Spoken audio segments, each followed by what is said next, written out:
Hello everyone, welcome back to the channel. I hope आप सब बहुत अच्छे होंगे। आज की वीडियो में हम बीएलएड फर्स्ट ईयर की नेचर ऑफ लैंग्वेज यानी एनओएल का कंप्लीट सिलेबस डिस्कस करने वाले हैं। मुझे पता है कि जब भी कोई स्टूडेंट पहली बार एनओएल का हैंडबुक ओपन करता है तो सिलेबस देखकर थोड़ा नर्वस हो जाता है। इतनी सारी न्यू टर्म्स, टेक्निकल हेडिंग्स और अनफैमिलियर वर्ड्स देखकर लगता है कि शायद ये सब्जेक्ट काफ़ी डिफ़िकल्ट होगा।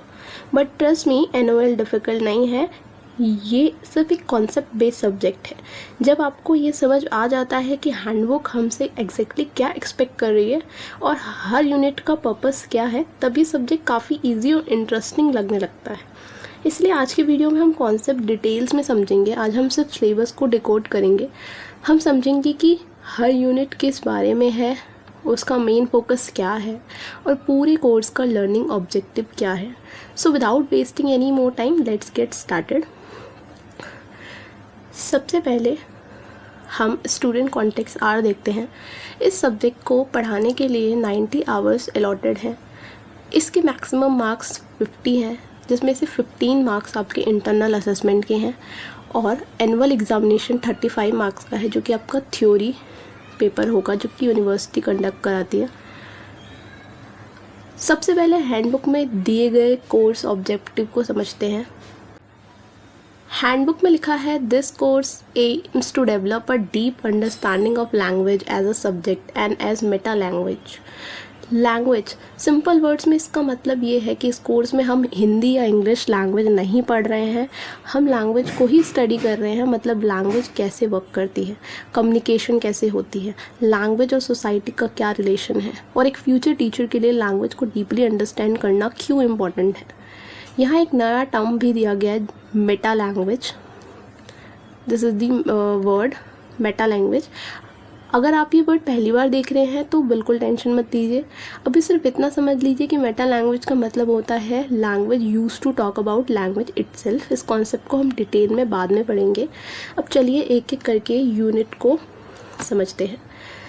सबसे पहला यूनिट है एस्पेक्ट्स ऑफ लिंग्विस्टिक बिहेवियर। इस यूनिट का मेन ऑब्जेक्टिव हमें लैंग्वेज और कम्युनिकेशन की फाउंडेशन समझना है। यहाँ हम लैंग्वेज को सिर्फ एक मीडियम को कम्युनिकेशन की तरह नहीं, बल्कि ह्यूमन बिहेवियर, थिंकिंग और सोसाइटी से कनेक्टेड सिस्टम की तरह देखना शुरू करते हैं। ओवरऑल ये यूनिट हमें लैंग्वेज को ब्रॉडर पर्सपेक्टिव से अंडरस्टैंड करना सिखाता है और पूरे एनओएल कोर्स की स्ट्रॉन्ग फाउंडेशन को बिल्ड करता है। Moving on to unit 2, linguistic system.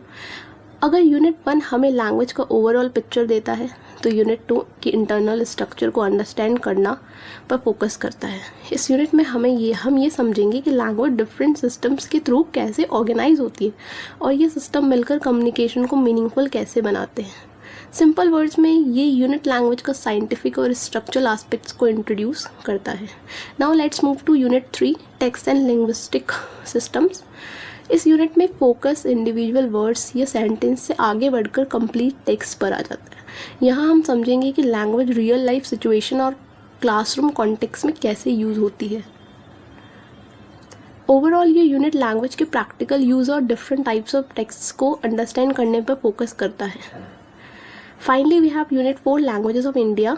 ये यूनिट इंडिया की लिंग्विस्टिक डाइवर्सिटी को अंडरस्टैंड करने पर फोकस करता है। क्योंकि इंडिया एक मल्टीलिंगुअल कंट्री है, इसलिए एक फ्यूचर टीचर के लिए यह समझना बहुत इंपॉर्टेंट है कि डिफरेंट लैंग्वेज बैकग्राउंड वाले लर्नर्स के साथ इफेक्टिव लर्निंग एनवायरनमेंट कैसे क्रिएट किया जा सकता है। ओवरऑल इस यूनिट का जो ऑब्जेक्टिव है वो मल्टीलिंग्विज्म को अप्रिशिएट करना और क्लासरूम में उससे एक स्ट्रेंथ के रूप में देखना है।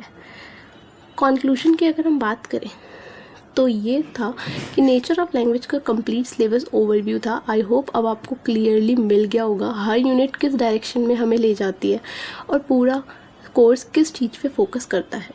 अगर आपको ये सिलेबस डिस्कशन हेल्पफुल लगा हो तो वीडियो को लाइक करिएगा और अपने क्लासमेट्स के साथ ज़रूर शेयर करिएगा और चैनल को सब्सक्राइब करना मत भूलिएगा।